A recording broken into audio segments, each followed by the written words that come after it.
Olá, eu sou Cristiane Freire de Sá, doutoranda no Lael PUC-SP, e nesse vídeo eu vou apresentar para vocês uma parte de um estudo que venho desenvolvendo como formadora de professores na área de design educacional e como apoio na produção de vídeos educacionais no Instituto Federal de São Paulo.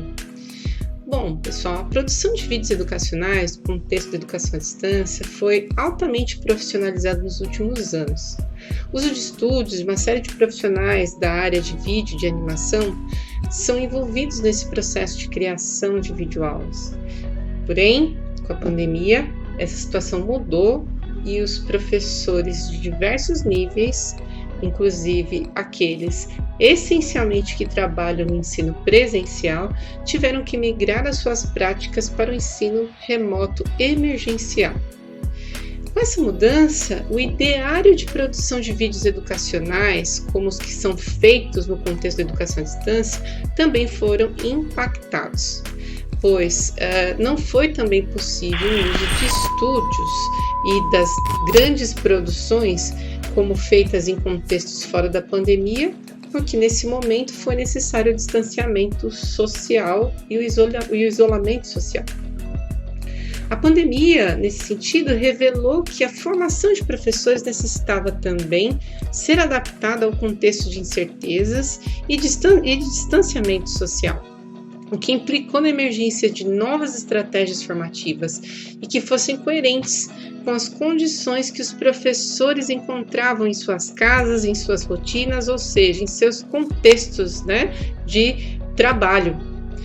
Foi nesse cenário que, como pesquisador, encontrei no trabalho de Priuli e de Wohlgemuth um caminho viável que apresenta e coloca a linguagem audiovisual como uma linguagem pertinente para a formação de professores. Afinal, ao conseguir utilizá-la, nós professores podemos criar formas de vídeos educacionais para além da gravação tradicional das nossas aulas, ou seja, como vocês estão vendo nesse próprio vídeo, eu estou apresentando para vocês sem necessariamente estar aqui falando, mas sim usando diversos inserts de pequenos vídeos para transmitir uma imagem, uma ideia, uma mensagem. Bom, pessoal, a linguagem audiovisual é a linguagem utilizada pelo cinema para produzir sentidos, contar histórias e transmitir mensagens.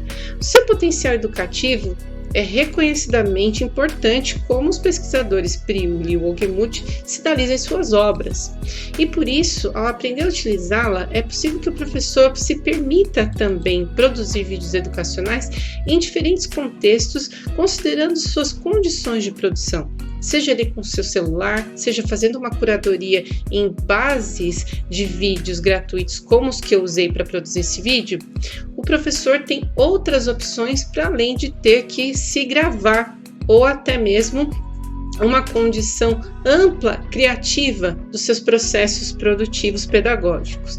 Por exemplo, com remix de vários vídeos que são encontrados em bancos gratuitos na internet, é possível que um professor de física possa demonstrar um determinado evento físico e, como voz de fundo, gravar sua voz fazendo uma explicação, sem que necessariamente ele precise produzir um vídeo complexo e utilizando vários planos, o que demandaria câmeras, tripés, uma complexidade que no momento como o da pandemia, vimos que muitas vezes um professor pode não encontrar um cenário ideal de produção. Um exemplo de uso didático também dos planos da linguagem audiovisual é o que nós chamamos de plano geral. O plano geral pode ser usado, por exemplo, para transmitir aquela ideia de contexto de um laboratório, ou seja, pode também ser usado para apresentar a escola. É um plano da linguagem audiovisual, como muitos outros que você, como professor, pode se aprofundar e conhecer, para demonstrar e explicitar diferentes cenários e contar diferentes histórias e mensagens. Podemos também usar, por exemplo, o plano detalhe da linguagem audiovisual para mostrar para o estudante de maneira bem detalhista como está acontecendo o procedimento, como esse que você está vendo agora. Você pode observar que o plano detalhe pode trazer elementos que podem ser usados pedagogicamente de maneira muito mais rica do que se eu ficasse falando do plano detalhe. Mas você deve estar se perguntando, e o que tem a ver o design educacional complexo nessa história? Bom, pessoal, basicamente é que em contextos de incerteza e de complexidade, como foi o caso aí da pandemia e do ensino remoto emergencial, a formação de professores também foi impactada e isso se tornou um desafio, principalmente na questão pedagógica dos usos dos recursos tecnológicos, né? Para além do uso só instrumental dessas ferramentas. Afinal, tutoriais sobre como usar o celular, como usar as câmeras, isso tem bastante coisa na internet.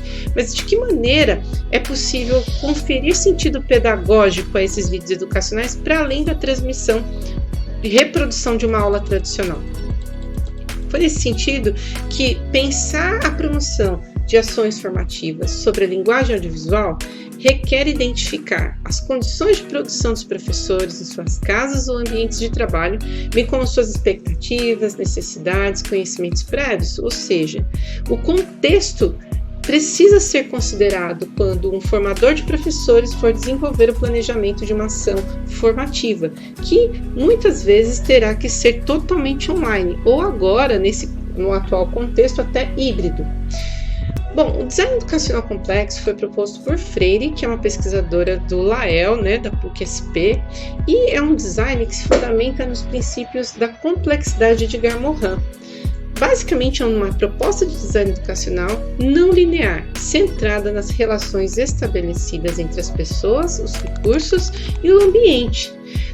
Por isso, torna-se um design educacional que pode ajudar no desenho de ações formativas contextualizadas no sentido de contexto daqueles que vivem a situação de aprendizagem, não só do ponto de vista do planejamento da ação.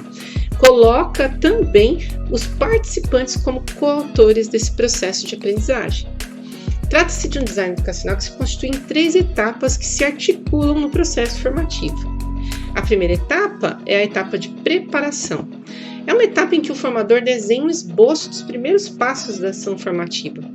Privilegia estratégias de identificação dos conhecimentos prévios, as condições de produção dos professores, ou seja, será que todos têm celular, todos têm conexão com a internet, quais os horários teriam disponíveis, a instituição que estão envolvidos disponibiliza horários e condições para que possam pesquisar, fazer curadoria de materiais, enfim, é uma etapa em que são levantadas também as expectativas, as necessidades, dentre outras informações que vão ajudar o planejamento, o formador, a propor as atividades iniciais da ação formativa.